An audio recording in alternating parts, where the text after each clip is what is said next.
అందరికీ నమస్కారం. ఆక్వా రంగం అన్నది మన ఆంధ్ర రాష్ట్రానికి తలమానికం అని చెప్పి మనందరికీ తెలుసు. దేశ ఎక్స్‌పోర్ట్స్‌లో గనుక మనం చూసుకుంటే, ఎగుమతుల్లో గనుక మనం చూసుకుంటే దగ్గర దగ్గర 64,000 కోట్ల రూపాయల మేరకు ఈ ఒక్క రంగమే ఎక్స్‌పోర్ట్ చేస్తున్నటువంటి పరిస్థితి మన దేశంలో ఉన్నది.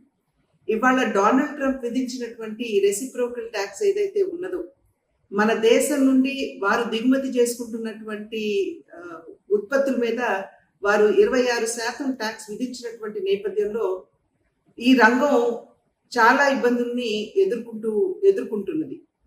ఈ నేపథ్యంలో ప్రత్యక్షంగా నేను ఒక డెలిగేషన్‌ని, ఈ ఆక్వా రంగానికి సంబంధించినటువంటి డెలిగేషన్‌ని నేను పీయూష్ గోయల్ గారి దగ్గరికి, అంటే కామర్స్ మినిస్టర్ ఎవరైతే ఉన్నారో వారి వద్దకు వీరందరినీ కూడా నేను ప్రత్యక్షంగా తీసుకువెళ్ళడం జరిగింది. అప్పుడు ఈ రంగానికి సంబంధించినటువంటి వారందరూ కూడా పీయూష్ గోయల్ గారితోటి రెసిప్రోకల్ ట్యాక్స్ వలన ఈ రంగం ఎదుర్కొనేటువంటి సమస్యలు వారితో క్షుణ్ణంగా చర్చించడం జరిగింది.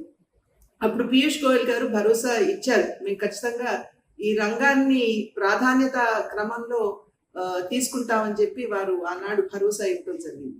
అయితే తిరిగి డొనాల్డ్ ట్రంప్ గారు 26% ట్యాక్స్ విధించినటువంటి నేపథ్యంలో నేను స్వయంగా నిర్మలా సీతారామన్ గారికి, దేశ ఆర్థిక మంత్రి గారికి నేను ఫోన్ చేశాను. అప్పట్లో వారు నా ఫోన్ తీసుకోలేకపోయినా వారు వెంటనే నాకు రిప్లై ఇచ్చారు, ఫోన్ చేయటం కూడా చేశారు. ఆ సందర్భంలో మన ఆక్వా రంగం ఎదుర్కొంటున్నటువంటి సమస్యలు వారికి వివరించగా, ఈ యొక్క రంగం ఏదైతే ఉందో ఆక్వా రంగం మాకు ప్రాధాన్యత క్రమంలో అగ్రగామిగా ఉన్నది. పిఎంఓతో ఉన్నటువంటి గ్రూప్ ఆఫ్ మినిస్టర్స్ ఈ రంగం ఎదుర్కొనేటువంటి సమస్యలన్నీ కూడా అక్కడ వారితోటి మేము చర్చించడం జరిగింది. డొనాల్డ్ ట్రంప్ గారితో కూడా అవసరమైతే మాట్లాడటానికి మేము అడుగు ముందుకు వేస్తామని చెప్పి వారు చెప్తూ, ఖచ్చితంగా ఈ రంగాన్ని ఆదుకోవడానికి మా వంతు ఏదైతే మేము చేయగలమో అది ఖచ్చితంగా చేస్తామని చెప్పి నిర్మలా సీతారామన్ గారు చెప్పడం జరిగింది.